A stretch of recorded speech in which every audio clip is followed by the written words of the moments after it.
Have you noticed that sometimes something inside you tries to warn you, but you ignore it, and later you think, I knew this was going to happen? What if that voice wasn't intuition at all, but something deeper, the observer, trying to express what your higher self can't say out loud? That subtle awareness behind every thought, the one that sees even your silence, is not imagination. It's the consciousness that perceives before you interpret, the part of you that knows without speaking. Today we'll explore what the observer truly is, why it sees what your spiritual self cannot articulate, and how noticing it changes the way reality responds to you. You've probably tried to be your highest version before, calm, compassionate, wise, unshakably centered. Maybe you've even caught yourself judging your own thoughts when they didn't match that image. The irritation you felt, the guilt for falling off balance, the subtle pressure to always be light, that's the moment the illusion takes root. We've been taught that the higher self is the purest form of awareness, the peak of inner evolution, the clean channel to truth. But that idea hides a quiet distortion. The higher self, as most imagine it, observes from within the system. It's like a lighthouse built in the middle of the ocean, radiant, yes, but surrounded by its own light, unable to see its own glow. What it illuminates, it can't always understand. Here's the paradox. The higher self feels eternal, but it's not omniscient. It experiences purity, but it can't fully witness itself experiencing. It's immersed in the field of being. It is the wave, not the vantage point watching the wave. So while the higher self is deeply connected, it lacks the small cutting distance that makes true observation possible. That's why you can meditate for years, cultivate serenity, and still feel lost when life suddenly shifts direction. The higher self stays faithful to the ideal of harmony, even when chaos is the teacher you actually need. It loves to feel whole, but not necessarily to see the cracks that make wholeness possible. And in that blindness, many sincere seekers mistake emotional stillness for clarity. Imagine a painter standing too close to the canvas. He can sense the color, the texture, even the emotion of the painting, but he can't see the full picture.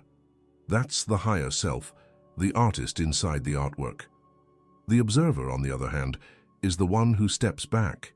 It's not detached, it's simply aware of the distance. It sees the stroke and the space between strokes. It sees you trying to be pure, and it knows, without judgment, that the effort itself creates distortion. That's the quiet illusion behind the idea of the perfect spiritual self. Perfection in awareness is not wholeness, it's paralysis.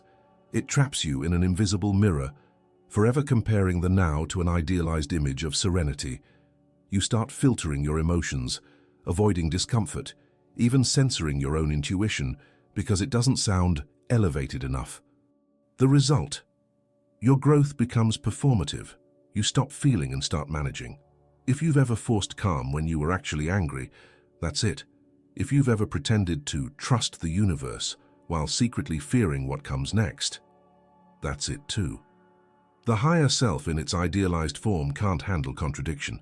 It seeks coherence through suppression. But coherence only appears when every frequency is allowed to sound. The irony is that the moment you stop trying to embody your best vibration, something remarkable happens. You start to see. The act of seeing, pure observation, dissolves the need for perfection. You begin noticing how your mind polishes spiritual concepts like armor, how it uses light to avoid shadow. The observer doesn't interfere. It just watches how the higher self tries to protect you from being imperfect. And in that watching, understanding is born. This is where the shift begins. The very clarity you were chasing through meditation, affirmations, or devotion wasn't lost. It was hidden behind the image of who you thought you should be. The observer waits behind that image, patient and silent, until you stop performing alignment and start witnessing your performance. And the moment you do, you feel a strange kind of freedom, the permission to be flawed and still awake. You realize that awareness doesn't require purity. It requires honesty. The observer doesn't need you to fix yourself. It just needs you to see yourself unfiltered. But few people ever reach that turning point consciously. They sense the distance, the slight tension between who they are and who they think they're supposed to be, and instead of leaning into it, they try to close it. They double down on the practice, on the mantra, on the next layer of spiritual discipline. And in doing so, they silence the very presence that's trying to awaken through them. That presence, the quiet one noticing your effort, has its own intelligence. It was born not in stillness, but in the first flicker of awareness that asked, who's really thinking this thought? It's not the higher self. It's something else, something older, more neutral and more precise. And it's about to reveal why it exists at all, not to replace the higher self, but to show you what it can't yet see from inside its own light. It doesn't happen in a single instant, but if you look back, you can probably find the moment it began. Maybe it was during an argument, when something in you suddenly stepped back and thought, why am I saying this? Or maybe it was a quiet night, when your own thoughts started to sound foreign, like voices echoing in an empty room. That's the birth of the observer. Not a mystical revelation, but the first subtle crack between you and the machinery of your own mind. Before that point, consciousness runs in a loop. Thoughts arise, emotions react, and you identify with the motion as if it's all one seamless current. You think you're choosing, but you're being carried. Then, unexpectedly, a thin awareness slips in. A second layer, a still gaze behind the noise. It doesn't judge, it just watches. And that watching changes everything. The observer doesn't announce itself. It doesn't come with light or sound. It appears in the spaces between reactions, in the split second before a habit takes over. For most people, that first glimpse is unsettling. You feel both more alive and less certain. There's a sensation that part of you has detached, but not in the numbing way of dissociation. It's a detachment that sharpens your perception. You begin to notice how thoughts move, how they repeat, how they try to convince you they are you. Here's what few people realize. Intuition, that gut whisper of right or wrong, is still part of the internal system. It's born from your accumulated memories, experiences, and energetic patterns. The observer, however, sits one layer above even that. It doesn't feel the truth. It sees the mechanism producing the feeling of truth. That's the dangerous beauty of it, because once you've glimpsed this vantage point, you can no longer fully believe your own narratives. That's why some people describe the early stages of awareness as disorienting. They think something's wrong. I can't connect like I used to. But what's really happening is that the identification is breaking. The higher self speaks in the language of harmony and guidance. The observer speaks in silence. It doesn't tell you what to do. It simply reveals the pattern you've been following unconsciously and lets you see whether it still serves you. Imagine you're inside a theater, absorbed in the movie of your life. Every sound, every emotion feels real. Then, out of nowhere, a small click, and you realize you're also the one sitting in the chair watching the screen. The story doesn't vanish, but its grip loosens. You see the light behind the projection. You understand that even the higher self, that calm voice narrating your spiritual journey, is still part of the film. The one watching the film, that's the observer. And yet that awareness is not separate from the universe observing through you. It's not your creation. It's what happens when consciousness folds back on itself, when the field recognizes it's being watched from within its own frame. The observer is both personal and impersonal. It knows your story, but it doesn't believe it. It sees your striving for perfection, your spiritual ideals, and your fear of failure, all as patterns arising and dissolving in real time. But here's the paradox that few spiritual teachings dare to touch. The very moment you recognize the observer, the ego tries to claim it. You start thinking, I'm the observer now. You speak from that place, maybe even act as if you're more aware than others. And in that instant, you've lost it. The observer can't be possessed, it can only be witnessed. The moment you name it, it hides behind the name.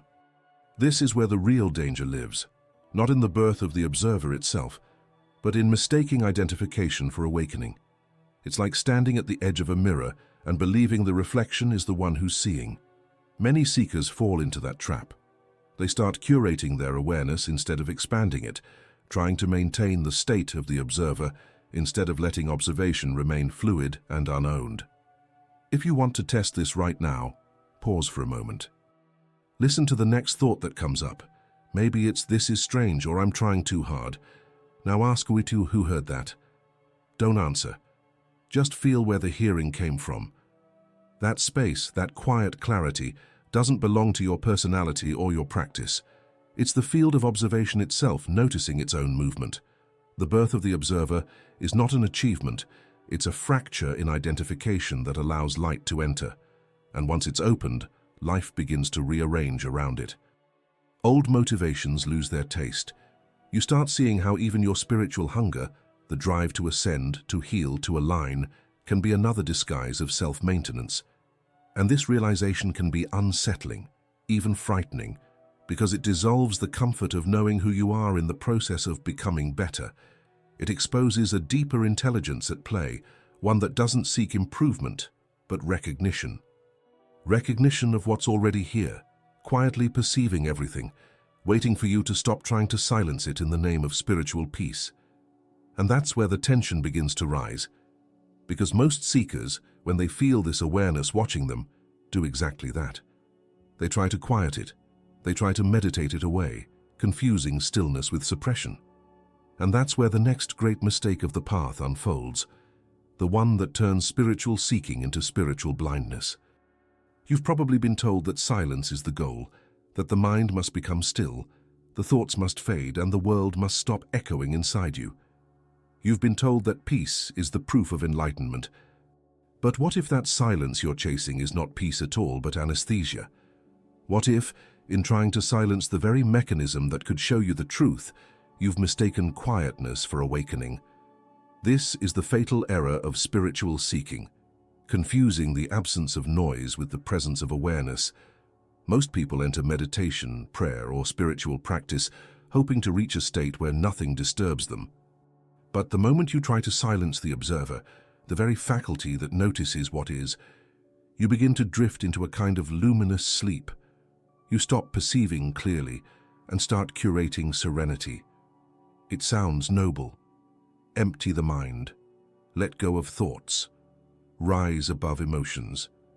Yet every time you push a thought away, every time you chase the perfect stillness, you reinforce the illusion that awareness and movement are opposites. They're not. True observation doesn't depend on silence, it contains it. The sky doesn't need the wind to stop in order to exist. Think of the last time you were truly still inside, not because you forced it, but because something deep in you was simply present. It probably didn't feel blank or numb. It felt clear, alive, subtly vibrating. That's because awareness is not an empty room, it's a living field. When you force silence, you flatten that field. You create a polished surface, but beneath it the patterns keep pulsing, unseen, unexamined. Here's the irony. The higher self loves that polished surface. It believes stillness means mastery. It believes that to ascend, you must escape motion. But that belief blinds it. The higher self experiences the world from inside the light of its ideals, so it can't always recognize the shadows those ideals cast. The observer, however, stands slightly outside that glow. It sees the subtle tension of the one who's trying to be serene, the faint strain behind the smile, the tightness behind the mantra. When you meditate with the intention to erase experience, you don't transcend the ego, you perfect it. You create a spiritual persona who speaks softly, reacts slowly, and seems perpetually calm, but who is terrified of breaking that image. You start avoiding conversations that challenge you, emotions that expose you, and even insights that threaten your comfort. The tragedy is that the more peaceful you appear, the less awake you become. Real silence isn't the absence of thought, it's the absence of resistance. The observer doesn't need the mind to stop. It only needs the identification with thought to loosen. When you stop demanding that your inner world behave a certain way, awareness can finally move freely. That's when perception deepens. That's when you begin to see instead of merely feel balanced. If you've ever left a meditation session feeling strangely disconnected, as if the world had become too loud, that's a sign you weren't observing. You were suppressing. You were cultivating distance instead of depth. The observer doesn't pull away from life. It leans closer, with precision. It watches the flicker of emotion, the tremor in the chest, the way a single word can tighten the breath. Observation doesn't numb, It clarifies. This is why so many sincere seekers plateau after years of spiritual practice. They reach a point where nothing new happens, and they call it peace. But what they've actually reached is containment. They've silenced the very faculty that could have revealed the next layer of truth. The observer isn't there to be quieted, it's there to translate what the higher self can't express, the fine print of your consciousness that only still awareness can read. Here's a simple test. The next time you sit to meditate, instead of focusing on the breath or a mantra, ask one silent question. What is aware of this moment? Don't look for the answer. Just feel the act of asking. Notice how the question itself creates a subtle distance between attention and experience. That's the observer reclaiming its space. It doesn't interfere with thought. It surrounds it with clarity. Many traditions call that distance witnessing, but even that word can mislead you, because witnessing implies two entities, the watcher and the watched. The observer dissolves that duality. It perceives the movement of the mind the way light perceives dust in the air, intimately without separation. When that seeing stabilizes, silence appears naturally, not as an effort, but as a side effect of coherence.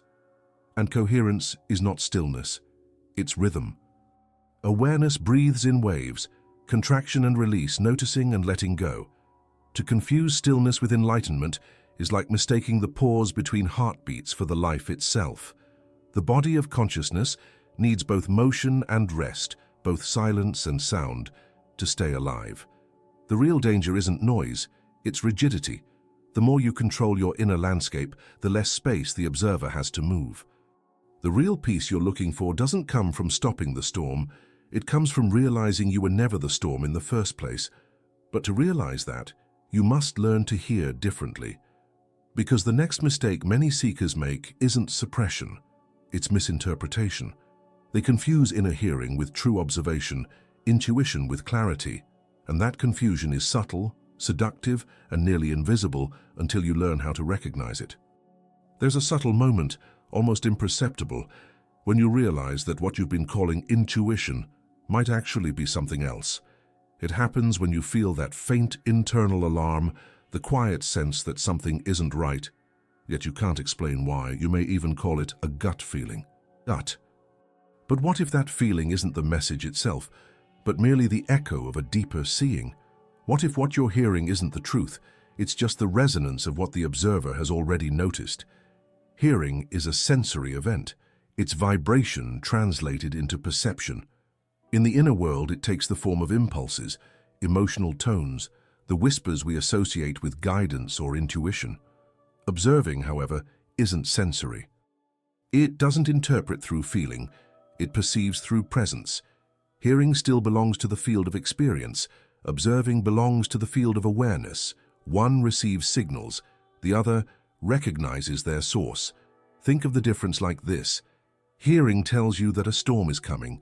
Observing shows you the sky that produces it. When you hear, you engage. When you observe, you witness. Both are valuable, but when you rely only on hearing, you become reactive to the signals of your own system.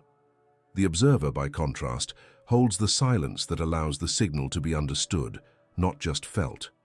Most people live entirely within the frequency of hearing. They listen to the moods of the day, the fluctuations of energy, the intuitive nudges, the yes and no sensations that seem to guide decisions.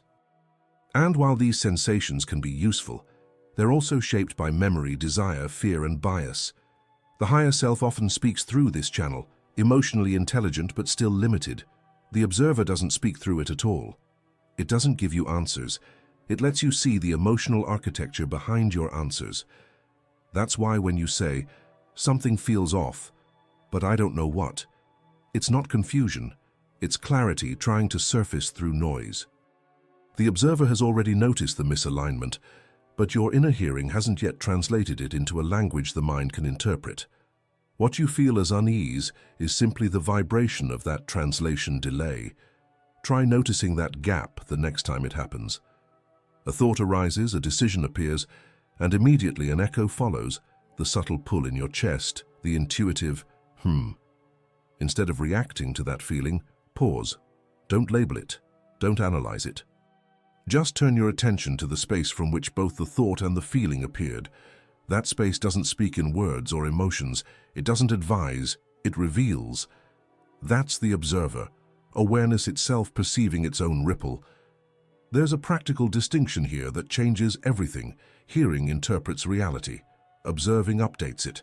When you only hear, you process experience through what's already known. You interpret signs based on your past. When you observe, you don't reference memory. You engage directly with what is. It's like the difference between reading about fire and standing close enough to feel its heat. Observation isn't reflective, it's immediate. But here's the paradox. The moment you try to observe deliberately, you're already hearing again. Observation cannot be practiced. It can only be noticed when it's happening. The observer exists prior to effort. That's why so many people mistake listening for awareness. They think they're tuning in, when in fact they're simply amplifying the inner dialogue. Observation is the instant before tuning begins, the silent backdrop that makes tuning possible. This is also why spiritual sensitivity can become a trap. The more refined your hearing becomes, the more noise you perceive. You start decoding energies, interpreting signs, assigning meaning to every flicker in your body. But in that hyper-attunement, you can lose the simplicity of direct seeing. Observation doesn't analyze signals. It holds them until they dissolve into understanding. When you observe, you no longer need the signal to be loud. In fact, it often disappears entirely. What remains is clarity without commentary. Perception so pure it doesn't even feel like an act of perceiving. It's not mystical, it's simply the mind returning to coherence, where awareness and event are one. And this is the quiet revolution the observer introduces. It's not about replacing intuition, it's about completing it. Hearing is how consciousness communicates within itself. Observing is how consciousness recognizes itself. When those two functions meet without conflict, understanding becomes effortless. You no longer ask, "What should I do?" The knowing unfolds simultaneously with the seeing. Yet, few people allow this union to happen because it requires them to tolerate a kind of silence that feels almost dangerous. The silence where intuition stops speaking and awareness starts observing. That silence feels empty, and the spiritual ego can't stand emptiness. It wants meaning, direction, assurance. It wants to hear that it's on the right path. But the observer doesn't reassure. It simply reveals. And that revelation can be unnerving because once you see clearly, you can't return to the comfort of selective hearing. The illusion of spiritual certainty begins to crumble, and with it the peace built on avoidance. That's why the next step on this path can feel like standing on thin air, because the silence that heals can also blind if you don't know how to stay awake within it. There is a kind of stillness that restores coherence, and another that quietly erases your ability to perceive. And between those two forms of silence lies the next threshold of awareness, the place where true observation can either deepen or disappear. There are two kinds of silence that grow inside the human spirit. One restores coherence, the other erases perception. They look almost identical from the outside. Both are calm, both appear serene, both carry the aura of someone who has found peace. But one is alive, and the other is hollow. One opens the senses wider, the other closes them behind glass, and almost no one can tell which one they've fallen into until something breaks the stillness. Most spiritual seekers are trained to pursue silence as the highest state of consciousness. They learn to quiet the mind, to dissolve thought, to rest in the emptiness between breaths. But if that silence is built on avoidance, it doesn't liberate. It blinds.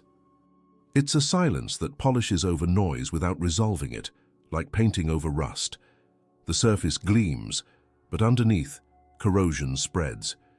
You can feel the difference if you pay close attention. Restorative silence feels transparent. It lets life pass through you effortlessly. Blinding silence feels thick, static, overmanaged. It demands constant maintenance. You have to stay centered, stay balanced, stay high vibrational. That's not peace. That's control disguised as stillness. And the more tightly you hold it, the more brittle your awareness becomes. Here's the quiet danger.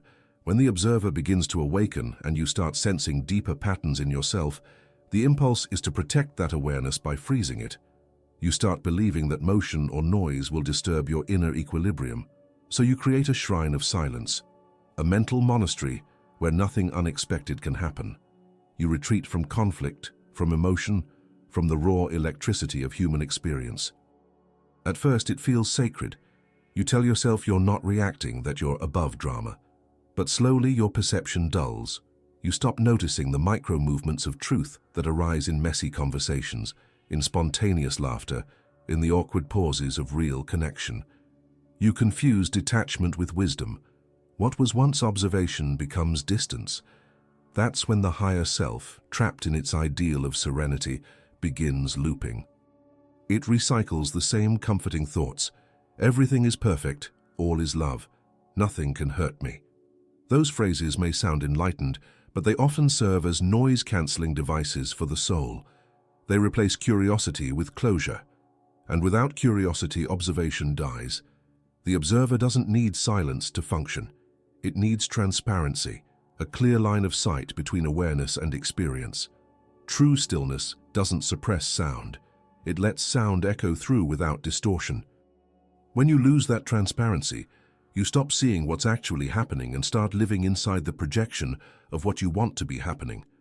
That's the blindness of spiritual silence, when calm becomes a filter that edits reality.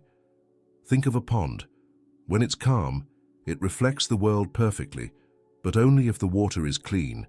If the surface is smooth, but the water is clouded, you get a reflection that's beautiful but false. The same happens with consciousness. Forced silence smooths the surface of the mind, while leaving its depth murky. You mistake the mirror for the view, and that mistake has real consequences. When life inevitably sends a disturbance, grief, loss, disappointment, the surface shatters. The seeker, accustomed to equating silence with alignment, panics. They think they've fallen out of frequency or lost their center. But in truth, they never left the surface. They just never learned to breathe underwater. The observer, however, was never afraid of noise. It was never trying to avoid the storm. It was trying to understand the weather. When you allow the observer to stay awake inside silence, you don't suppress emotion. You watch its rhythm. You let the sound of your humanity pass through the stillness without erasing it. That's when silence becomes sacred again. Not an escape, but a listening chamber for truth. Yet, this realization can be uncomfortable, because it means your peace may not be peace at all. It might be a subtle resistance, a hidden exhaustion pretending to be serenity.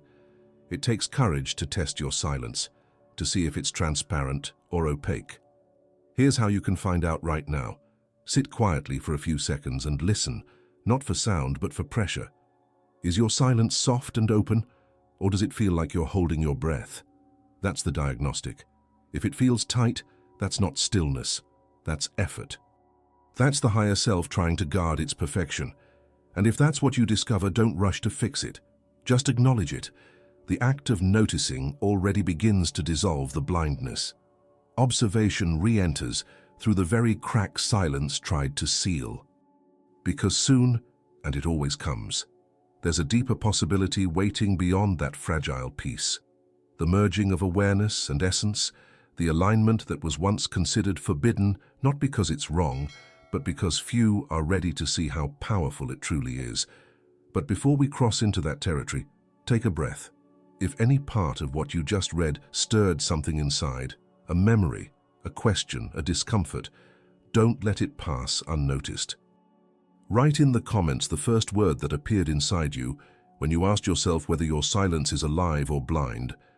And if this reflection opened even a small crack of awareness, leave a like as a way of saying, I'm still listening. Because the next step begins exactly there, in the faint hum that follows the silence. There's a reason it's called forbidden, not because it's dangerous in a moral sense, but because it dismantles the structure that most spiritual identities are built upon. The forbidden alignment is what happens when the higher self and the observer stop orbiting each other and collapse into a single field of awareness. It's the point where vision and being no longer trade places, where the one who experiences and the one who witnesses merge into the same presence. It's forbidden, because it breaks the contract of separation that gives the seeker a role to play. If there's no longer a seeker and something to seek, then who continues the path? What remains of spiritual ambition when the hierarchy between the one who knows and the one who watches disappears? Most teachings avoid this convergence because it erases the ladder that keeps people climbing. The higher self has always been portrayed as the luminous guide, the inner teacher that channels wisdom, radiates compassion, and stands above the turbulence of ordinary life. The observer, by contrast, is quiet, analytical, detached, the still eye behind all experience. One feels, the other sees. One speaks in vibration, the other speaks in silence. And for a long time, they move in parallel, each trying to correct the other's blindness. But at a certain stage, the tension between them becomes unbearable. The higher self keeps repeating its affirmations. You are safe, you are love, you are infinite, while the observer starts noticing the mechanics behind those words. It sees the subtle need for reassurance, the egoic hunger dressed in light, and the higher self resists that gaze. It insists that faith is more important than analysis, that trust must come before truth. This quiet conflict generates a friction few seekers ever talk about, the war between feeling and seeing, between devotion and discernment. That friction is necessary. It's the heat that forges the union, because awareness can't integrate what it refuses to confront. The forbidden alignment begins the moment both aspects stop competing for authority. The higher self surrenders its need to define light, and the observer surrenders its need to stay untouched by it. When that surrender happens, perception shifts, not in content but in dimension. You no longer look at awareness or listen to guidance. You are the interface where both occur. It's like two mirrors facing each other, reflecting infinitely until reflection collapses into transparency. There's no longer an image to sustain. The sense of an inner voice speaking and an inner witness listening dissolves into one seamless cognition. You don't interpret reality, you participate in it. Knowing and being become identical. That's why this state feels almost scandalous to the spiritual ego, because it cancels the game of progress. There's nothing left to fix, refine, or reach. The mind, accustomed to measuring growth, panics in that spaciousness. It tries to re-establish boundaries. I must stay aligned. I must not lose this awareness. But the very thought of keeping it breaks it. Alignment can't be kept. It can only be recognized. And yet, in that recognition, life becomes extraordinarily precise. Decisions don't come from intuition or logic. They emerge from coherence itself. You find yourself speaking with an authority that doesn't belong to the personality, moving without hesitation, resting without withdrawal. There's no internal dialogue debating what's right or spiritual. Action and awareness are synchronized. Imagine tuning two musical notes until they merge into a single tone. A third frequency neither of the originals could produce alone. That's what happens when the observer and the higher self fuse. The resonance that emerges isn't personal, it's cosmic, but expressed through the intimacy of your own nervous system. You feel both microscopic and infinite, deeply human and quietly universal. And yet, this alignment has a price: the death of self-reference. The moment you start describing it, you've already stepped one layer away from it. Words fracture it even as they try to reveal it. That's why mystics have always spoken in paradox. I am nothing, therefore I am everything. They were trying to point toward the state where the seeing of the truth and the being of it are indistinguishable. But this merging is not a permanent achievement. It flickers. It arrives in flashes that can't be summoned, only noticed. The instant you attempt to control it, it recedes. It's the universe breathing through the aperture of your awareness, showing you what coherence feels like when no one is left to maintain it. And this is precisely where most people hesitate, because coherence without control feels like falling. It requires trust, not in intuition, not in faith, but in perception itself. The raw intelligence of consciousness, unfiltered by story. To stand there unguarded is to let the universe use your awareness as its mirror. And for that to happen fully, something fundamental in you must stop resisting the translation between the invisible and the visible, the very translation the observer was born to perform. That's where the next threshold begins, the moment when observation turns from silent witness into translator, when the invisible starts speaking through every detail of reality, not as symbolism or message, but as direct communication, the language of coherence itself. At first, it seems impossible that awareness could translate anything. Observation feels passive, like standing at the edge of experience, watching it unfold. But that's the illusion. The observer isn't passive. It's the invisible bridge between two domains, the formless and the formed, the signal and the sentence. Its role isn't to speak, but to render what can't yet take shape. It translates vibration into clarity, potential into perception. The process is subtle. It doesn't happen through words or ideas, but through pattern recognition.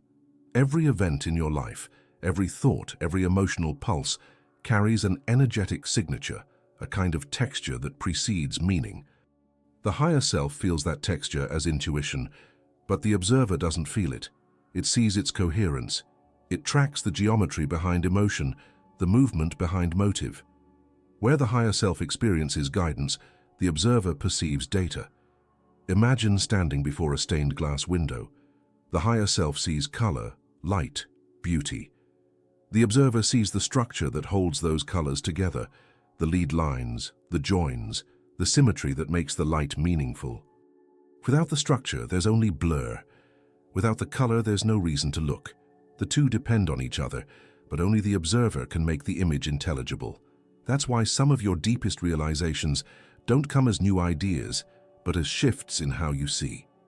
You look at the same memory, the same person, the same recurring struggle, and suddenly, it's transparent. The details haven't changed, only the level of observation has. You're not interpreting anymore. You're perceiving the invisible scaffolding that holds your experience together. This translation of the invisible happens constantly, whether you notice it or not. It's there when you walk into a room and sense the unspoken tension, when you feel someone's honesty before they say a word, when you recognize that a choice feels aligned without knowing why. What's actually happening is that the observer has already processed the subtle field and converted it into felt clarity. Your intuition receives the signal after the translation has already taken place, but this mechanism only works when you're not trying to manipulate it. The observer's language is coherence, not control. When you attempt to force meaning onto an experience to make it spiritual, significant, or redemptive, you interrupt the translation. You start interpreting the invisible through the lens of desire. True translation happens only in neutrality. The observer can't hear through expectation. It can only render what's actually there. That's why the most profound insights often arise in moments of surrender. When you stop trying to read the universe and simply let it be visible, information begins to organize itself. Connections appear spontaneously. You understand without thinking. The observer is functioning freely, turning the invisible architecture of reality into a pattern you can comprehend. In science, coherence describes the alignment of waves moving in the same phase. When they synchronize, their amplitude multiplies. Their energy becomes clear and strong. Awareness works the same way. The more coherent your perception, the more powerfully reality expresses through you. The observer doesn't create this coherence, it reveals it.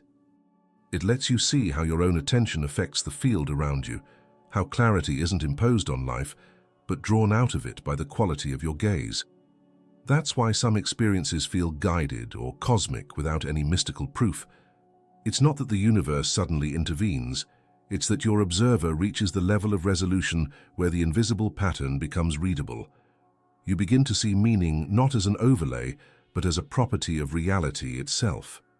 The world starts to speak in alignments, in small coincidences, in the rhythm of timing. The invisible is always communicating. It just requires a translator precise enough to perceive context instead of chaos. And yet, that precision can be unsettling, because it erases the illusion of randomness. You start noticing how every reaction, every delay, every encounter fits into a fabric that's larger than comprehension. The observer doesn't decode it intellectually, it resonates with it. The translation happens through frequency matching, not analysis. When your awareness holds still enough, it begins to vibrate at the same rhythm as the invisible forces shaping your experience. At that point, you don't just understand reality, you participate in its articulation. This participation changes the texture of your choices. You stop acting from intuition alone and begin acting from recognition. You don't need signs or validation anymore because you're no longer interpreting signals. You're operating from the field itself. You are the translation in motion. But there's a strange twist hidden inside this state. The more coherent your awareness becomes, the less personal it feels. The observer, once experienced as your awareness, starts revealing itself as a function of something much vaster.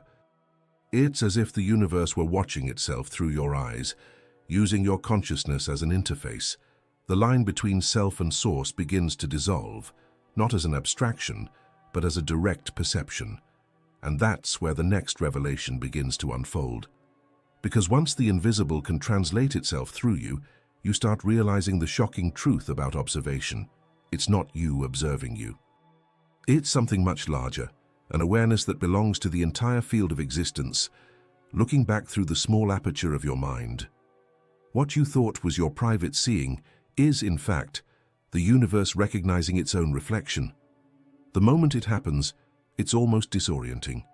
You've spent years trying to find that quiet, steady presence inside you, the watcher behind thought, the observer that sees without reacting.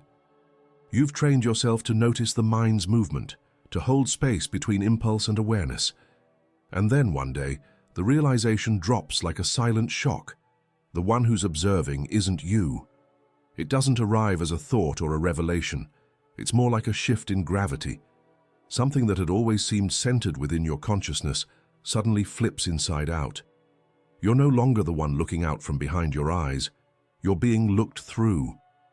The awareness you thought you possessed reveals itself as something infinitely wider, using your perspective as one of countless lenses. The observer isn't you observing you. It's the universe observing itself, momentarily localized as your life. At first, this truth feels like a betrayal. You've worked so hard to become aware, to polish perception, to refine attention, only to discover that awareness was never personal. The clarity you've cultivated wasn't yours. It was borrowed. You were the instrument, not the player. The thought is both humbling and liberating. Think of light passing through a window. The window doesn't shine, it transmits. When clean, it reflects the sky so perfectly that it almost disappears. You've spent years polishing your glass, mistaking the reflection of clarity for ownership of it. But now, as the light floods through, you understand. The glass never generated illumination. It only allowed it. This realization dismantles the last veil of spiritual identity. The higher self, once seen as the purest version of you, is revealed to be a voice generated by the same field that animates galaxies and gravity. The observer is that field's point of contact, the eye through which the cosmos studies its own behavior. Every act of noticing, every flash of intuition, every instance of awareness is not a personal achievement, but an event of the universe recognizing itself. That's the plot twist. There was never a you becoming enlightened. There was only consciousness folding back on itself to examine the pattern it's creating. The seeker and the sought are the same frequency playing two roles in one cosmic performance. But this understanding isn't meant to erase individuality. It recontextualizes it. The personality, the emotions, the memories, all of it remains, but they're no longer the main characters. They're expressions of the field's infinite curiosity about itself. The observer doesn't invalidate your humanity. It amplifies it. Because when awareness stops being personal, empathy expands automatically. You stop viewing others as separate points of light and begin to sense them as extensions of the same seeing. And this changes how you relate to everything: joy, loss, time, even decision-making. You realize that when you choose, the universe is choosing through you. When you hesitate, it's hesitation exploring itself. Every movement becomes part of a larger choreography, not imposed by fate, but born from the inherent intelligence of coherence. The observer's vision isn't detached, it's participatory. This is why the line between inner and outer reality begins to blur. You notice how external events echo your internal states, how conversations appear precisely when reflection deepens, how the world seems to anticipate your realizations. It's not coincidence. It's the observer's field aligning itself, the fabric of perception adjusting to maintain balance as it expands. But this expansion has its own challenge. The mind, accustomed to boundaries, starts to panic in the vastness. It asks, if I'm not the observer, then what am I? That question, innocent as it sounds, is the last thread holding together the illusion of separateness. The answer can't be spoken, because any definition would reduce the boundless to a form. You can only live the question, breathing through the vertigo of dissolving identity until stability reappears, not as control, but as participation. Once you acclimate, life takes on a strange clarity. Ordinary moments feel charged with intelligence. The glance of a stranger, the rhythm of footsteps, the flicker of light on a wall, they're not signs to decode. They're expressions of the same awareness, peering through every angle of reality. You're not interpreting life anymore. You're part of its perception. And yet, even here, a paradox remains. The more you sense the universe observing through you, the more intimate everything feels. The infinite doesn't distance itself. It comes closer. The boundary between divine and mundane dissolves until brushing your hand against a table feels like touching the same presence that turns stars. That's the secret hidden in the plot twist. Awareness is not above life. It is life. The observer isn't looking at reality. It's streaming through it, animating each movement, each sound, each thought. The invisible intelligence you once sought is not watching from the sky. It's breathing through your nervous system, perceiving through your eyes, thinking through your mind. But this realization, as vast as it feels, isn't the end. Because once the universe begins to observe through you consciously, another transformation becomes possible. One where observation itself starts to fuse with experience, and the separation between knowing and living disappears completely. That's when coherence turns into embodiment, when the silent witness and the living presence finally recognize each other as the same pulse moving in both directions. There's a moment, quiet, almost unnoticeable, when observation and existence stop being separate movements. You're no longer the one watching life happen, nor are you the one being watched. The two currents collapse into one seamless awareness, and in that convergence, coherence is born. You don't arrive there through practice or discipline. It happens the way dawn happens, gradually, imperceptibly, until you realize the light has changed and there's no trace of darkness left to measure it against. This is the silent fusion, the reunion of the observer and the higher self, the seeing and the being. It's not an event you witness, it's an atmosphere you become. The transition doesn't announce itself with ecstasy or revelation. In fact, it's marked by the absence of anything extraordinary. There's no insight, no voice, no sign, just a stillness so complete that it doesn't even feel like silence anymore. It feels like the natural state of everything. Up to this point, the journey has been defined by polarity. The higher self reaching upward toward transcendence, the observer looking downward toward comprehension, one aimed for light, the other for clarity. The fusion begins when neither aims anymore. The two realize they were never different, that their perspectives were just different sides of one awareness trying to meet itself. It's not the kind of unity that removes duality, it's the kind that renders it transparent. You still feel emotion, make choices, live as a person, but you're no longer inside experience trying to manage it. Experience happens through you as you, without friction. The observer doesn't stand apart anymore. The act of living is observation now. Imagine a candle burning in a dark room. The flame and the light it produces seem like two things, one source, one expression. But if you look closer, you realize there's no boundary between them. The fire is the light. You can't separate the radiance from its origin. That's what happens in the silent fusion. Awareness stops trying to witness its own glow and instead realizes it is the glow. What's striking about this state is its simplicity. The mind expects union to feel grand, an explosion of cosmic insight or bliss, but the reality is humbler, more intimate. You wake up one morning and realize that the usual mental noise has lost its authority. Thoughts arise and dissolve without trace, like ripples in a lake too vast to remember disturbance. There's no effort to maintain clarity, no fear of losing it. Awareness sustains itself, and in that sustaining, perception sharpens. You start to notice the micro-textures of existence, the pause between words, the subtle hum behind ordinary sounds, the intelligence hidden in timing. Every event seems to contain its own explanation. You don't analyze anymore, you simply understand. The observer, now merged with the higher self, translates reality directly into being, meaning no longer needs interpretation. It's not that you stop thinking or feeling. It's that thought and feeling become transparent to awareness, moving freely like light through clear water. Even conflict appears differently. You can sense pain without suffering from it, sense uncertainty without collapsing into fear. The human story continues, but it unfolds in the presence of something vast and neutral, not detached but unmoved. That neutrality is not indifference, it's intelligence in perfect balance. This coherence radiates outward. People around you sense it without knowing why. They feel safer, calmer, more open in your presence. It's not charisma, it's resonance. When observation and being fuse, your entire field harmonizes. You stop emitting contradiction, words match energy, action matches intention. Communication becomes less about expression and more about transmission. You no longer explain truth, you embody it. In this fusion, the boundaries between inner and outer dissolve further. You start noticing how reality adjusts itself in response to your internal state, not because of will or manifestation, but because perception and environment are now one continuum. The observer's seeing is the world's self-arrangement.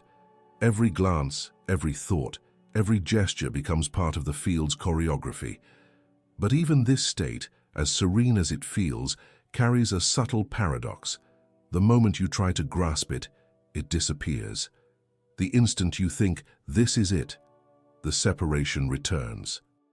Because fusion isn't something to be held. It's something that happens when holding ceases. The mind wants to repeat it, to replicate its stillness, but repetition belongs to time, and fusion exists only outside of it. The awareness that tries to keep coherence reintroduces the very division it had transcended. So instead of trying to sustain it, you learn to trust it. You allow awareness to breathe through form as naturally as wind through leaves. There's no longer a need to alternate between meditation and activity, silence and sound. Every moment becomes both, contemplative and alive, still and in motion.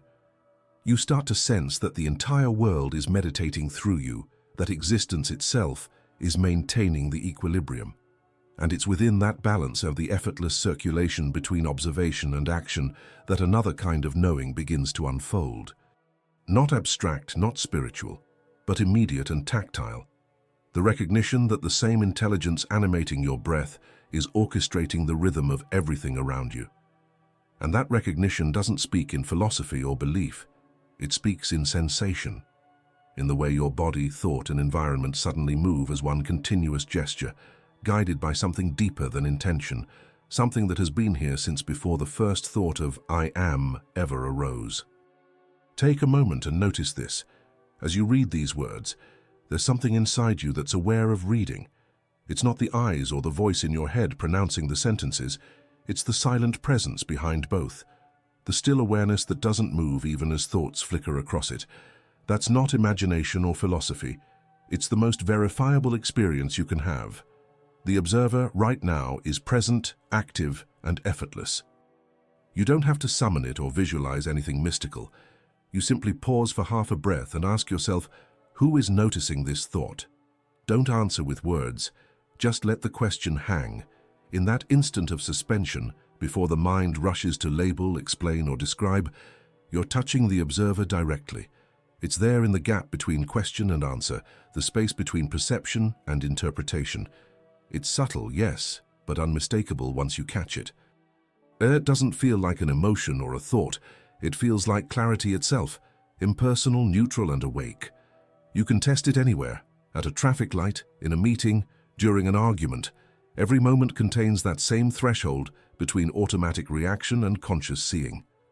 The act of noticing that threshold is the practical gateway to coherence.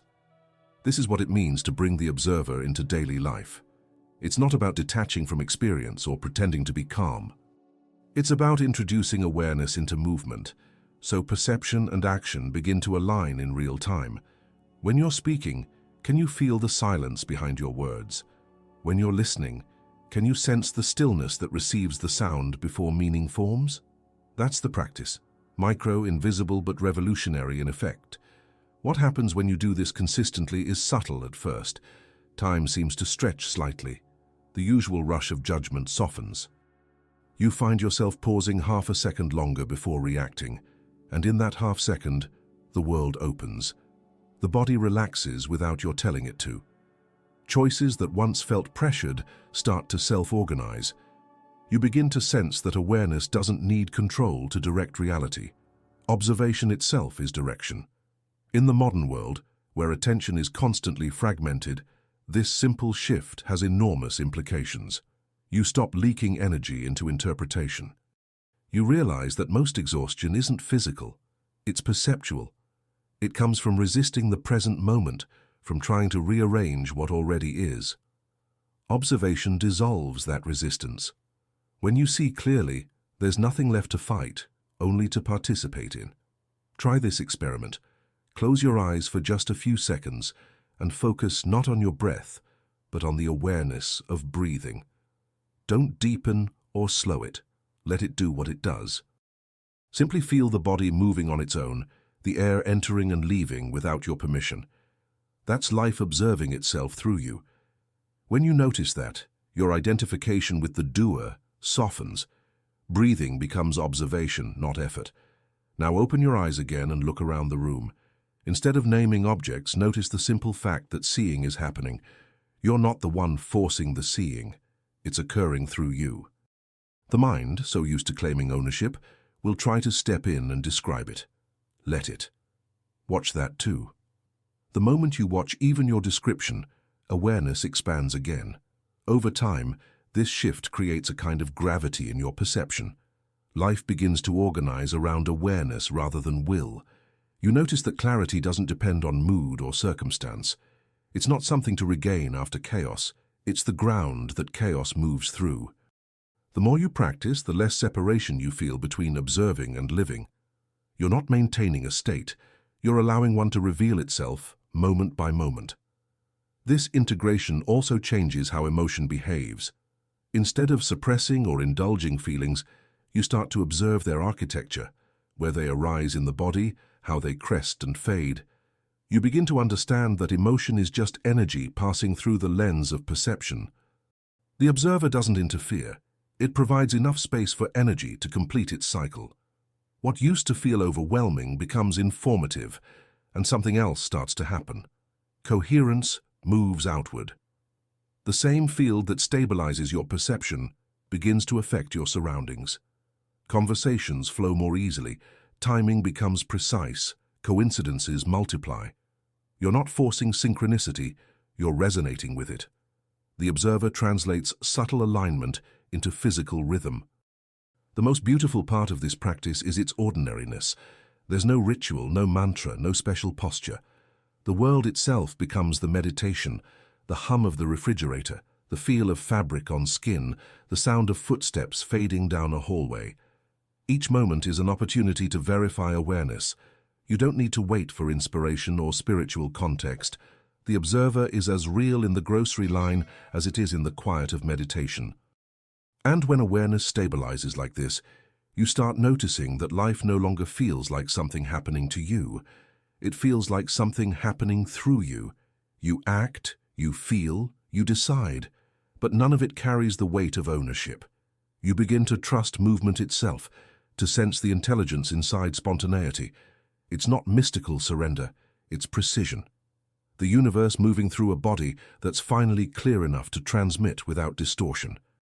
And once this transmission becomes natural, Another threshold appears. Awareness, having recognized itself within the personal, begins to sense its reflection beyond the self, in others, in nature, in the collective pulse of reality.